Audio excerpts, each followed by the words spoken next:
రాజేశం, ఇలా ఎవరికీ చెప్పాపెట్టకుండా వచ్చావు. అనుకోకుండా అలా జరిగింది.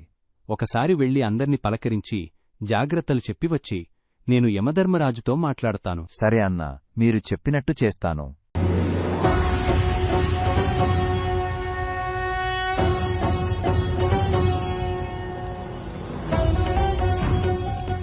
యమధర్మరాజుల వారికి ప్రణామములు. తమరి ఆకస్మిక రాకకు కారణం? శివానుగ్రహం పొందిన ఓ ఆత్మను కిందికి పంపించడం అవశ్యంగా మారింది. ఆత్మని భూమి మీదకి పంపించటం ఏ ధర్మం? శివాజ్ఞ. శివాజ్ఞ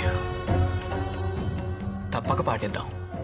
యమధర్మరాజా, మా వాడిని కిందికి పంపించండి. వారందరు దుఃఖంలో ఉన్నారు. ఒకసారి అందరిని కలిసి పలకరించి వస్తాడు. మాట విని కిందకి చక్కదిద్దిరా.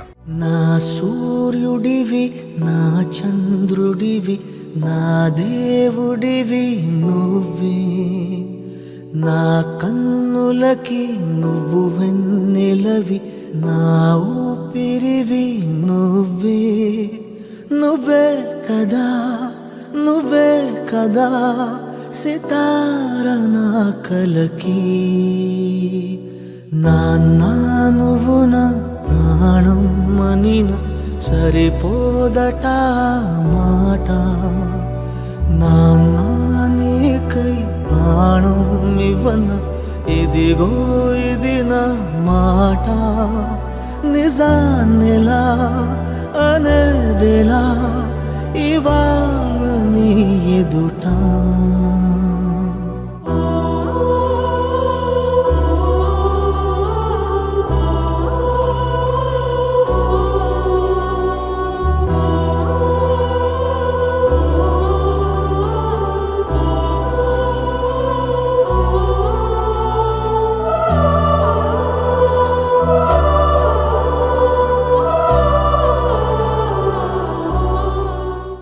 శాంత, నీకు పిల్లలకు చెప్పకుండా వెళ్ళిపోయా అని బాధపడకు. చావు పుట్టుకలు అందరికి తప్పవు. డాలిబేటా, ఎలా ఉన్నావు?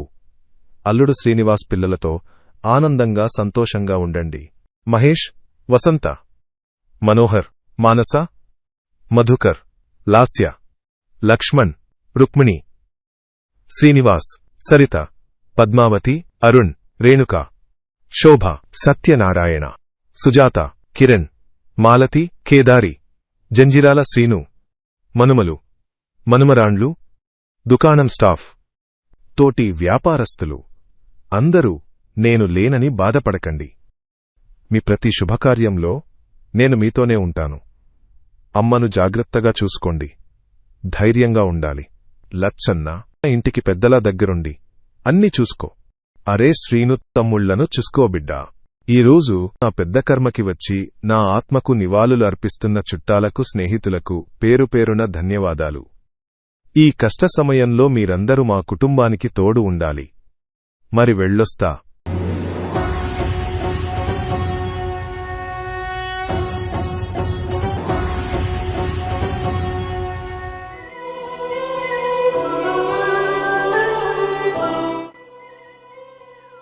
ఓ బావా, నమస్తే. జర ఆగు, ఏడికో ఉరుకుతున్నావు? ఓయ్, ఏడున్నావయ్యా? నీకోసం చూస్తున్నా. రంభ మేనకతో ఉన్నవా ఏంది? నాకు అశోకులెక్కడివి? నువ్వొచ్చినవు కదా. నడు, ఆలా వెళ్ళి ఓ పెగ్గేసి విహారానికి వెళ్దాం.